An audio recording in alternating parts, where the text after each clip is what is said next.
And I like how Jeep is always going to be so unapologetically off-roady. Yes, it's not going to be the smoothest vehicle compared to, let's say, Land Rovers or any other big SUV, because this thing is always going to be at its core an off-roading vehicle, and I love it for that. Ladies and gentlemen, welcome back to the channel. Today I got the keys to this 2026 Jeep Wrangler Rubicon. Some quick engine specs, do not be disappointed. 2-liter turbocharged 4-cylinder, 270 horsepower, 295 pound-feet of torque, can tow up to 5,000 pounds, 8-speed automatic transmission, and Jeep, this looks good. Jeep doesn't need to change much. They don't need to make these cars any smoother. They don't need to make these cars any more suited for being on the road. I like that these things still look like an off-roading vehicle and still have all these extra amenities. Like, look at this. Steering wheel still in the back. Not many cars do that. Tow hitch in the bottom right there. Like, all these little things that make a Jeep, and I love they have stayed true to the way Jeeps have always been. But let us go inside and see what this Rubicon has in store for us. Yes, it is better handling compared to the older generations of Jeeps, but take a look at these cloth seats all around. Nothing crazy. It is the base model. You can buy this for roughly, let's say, 30 to 50 grand. But another thing I like is this nice red outline on the Rubicon. I swear American cars will always look good with stripes, and this is one of them. So enough talking, let us go for a drive. Let's talk about this car real quick. Hopping inside, classic Jeep doors that also come off, cloth seats with Rubicon stitched right into the middle. Now, foot on the brake. Since 1941, that is such a cool little detail to have. As you guys can see, they have heavily upgraded this screen, and yes, the response time has been improved as well. And another thing you notice about these cars, we have a rear camera, and we also have a front-facing camera to help us when it comes to off-roading expertise. But let's do a quick little rev test of this 2-liter turbocharged 4-cylinder. 3,500 soft limiter. It is what it is. But we are going to be taking this thing out onto the highway, because let us be very, very honest, this car was never really meant to be going highway speeds. This is more of a rock crawler, in the mud, in the jungle, out in the middle of nowhere type of vehicle. But I should show you guys that the death wobble the Jeep has been known for has been completely eliminated in this version of the Jeep, at least, because they've improved the handling and they've made it so much more stable at highway speeds.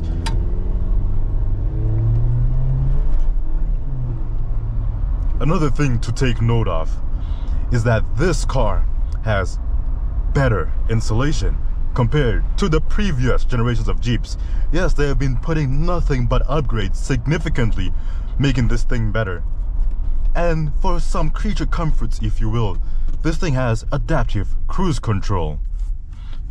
Now, let me just, there we go.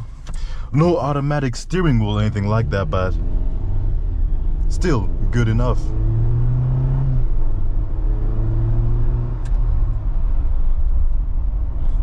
It's a simple vehicle, and you don't need it to do anything too crazy, cause it gets the job done. I like this. I'm gonna keep this screen, to be honest. But if we do a hard acceleration of this little vehicle, 3, 2, 1.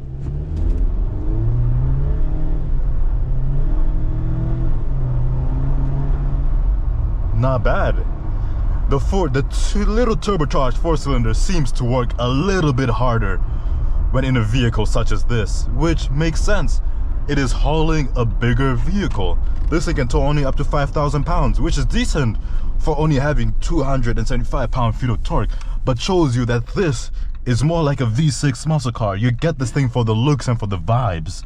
You don't get it for the engine, but you also get this thing because you, like a V6 muscle car, you can still go doing burnouts, you can still go drifting.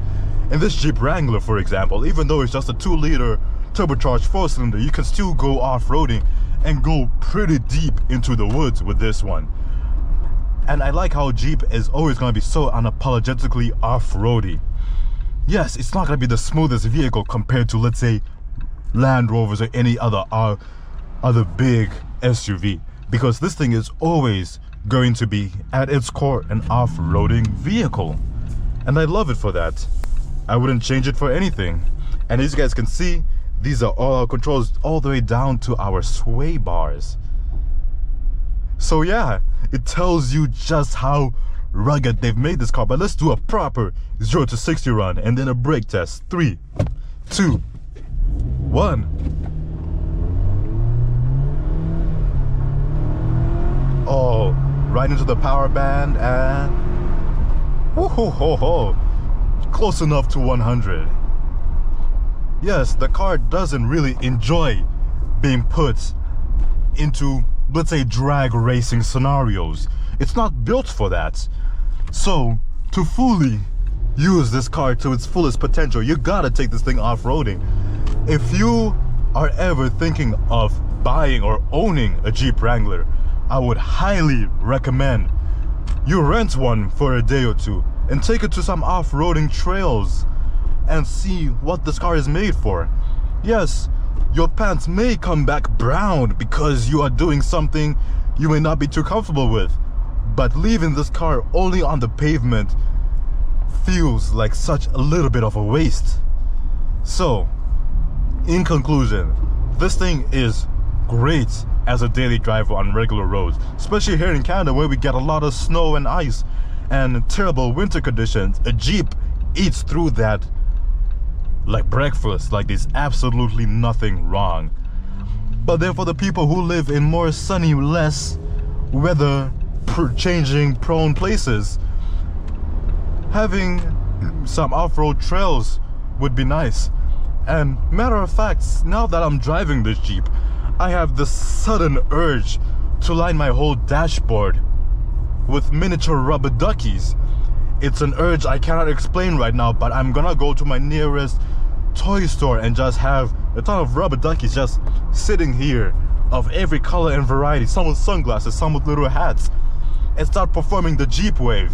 For all those who are not familiar with the Jeep wave, every time a Jeep Wrangler passes you by and you're in the Jeep Wrangler of your own, it's a customary little greeting call of all Jeep Wrangler owners to do a little wave.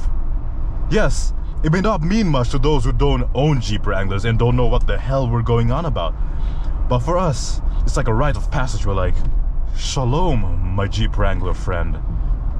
That is the vibe I get with this car. Yes, I'm not the quickest Jeep Wrangler out there. Yes, I don't have the fanciest one, but I like this. It's good, and we have a pretty decent sound system. But a little warning for our listeners.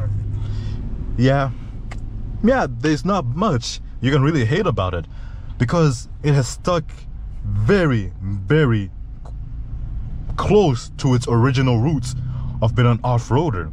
So I can't get angry at it about, oh, it's not quick, oh, it's not smooth, oh, it doesn't turn on a dime. I don't care about that.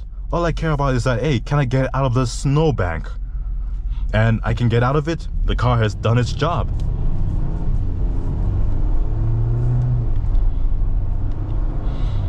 It's not bad. This is one of the Jeeps, from what I'm gonna say, this Jeep Wranglers hardly depreciate too.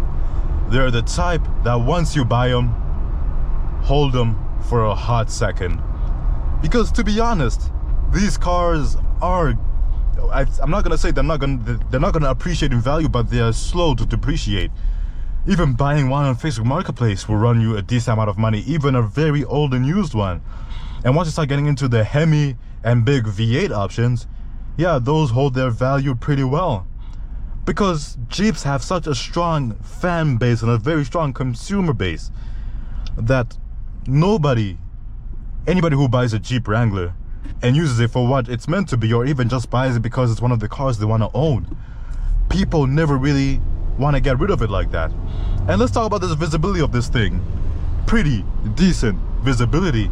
And as you guys, if I look up, you see, yes, I can remove the roof as well. But this is what it's like daily driving and living with the Jeep Wrangler. Yes, go-getter, grossy go-getter. Yeah, it is a grocery go-getter. A little bit of overkill, but it is still a grocery go-getter, yes. What else do you need? Now let's turn on our adaptive cruise control, and just like that, it's engaged. And another thing I like about this cruise control, hold on, let me toy around with it a little bit more. Once I set it up, for example, come on. There, now that I set it up, it shows, okay, well, this car just cut me off. Let's try this one more time. Now, as I set up my adaptive cruise control and press set, you see it shows us an old Willys military Jeep. Shows you the heritage this car has had over such a long period of time. That's when you know you've gotten yourself a decent car. I love cars with heritage, where you can look back in history and see how the car has changed, or in the Jeep's case, has barely changed. Because it's good to see a company being around this long and producing such an iconic car for so long as well. I love that, and I can really never hate it about it. That's the thing that I'll always love about the Jeep Wranglers. Yes, they may not be good at everything else, not the fastest, not the sportiest, not the best handling, not the most comfortable, and any of that, but they've stuck so true to their roots, and they're actually still pretty decently affordable for a base model. They haven't been hit with that crazy amount of taxes or inflation that it's impossible to get your hands on one. You just gotta be dedicated to really buying one. That's all.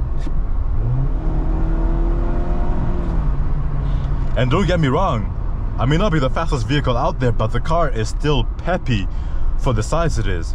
It's like watching an NFL player, the person who's the size of an NFL player, sprint quick enough to give, let's say, Usain Bolt a run for his money for a half a second. That's how it feels when you accelerate in this car. It's peppy, and you don't feel like it's quick until you look down and realize that, oh, I'm actually moving faster than most regular traffic. Yes. Simple and unapologetically an off-roading vehicle, and I love it for that. Anyway guys, this has been Morty in the 2026 Jeep Wrangler Rubicon. Take care of yourself guys, and peace.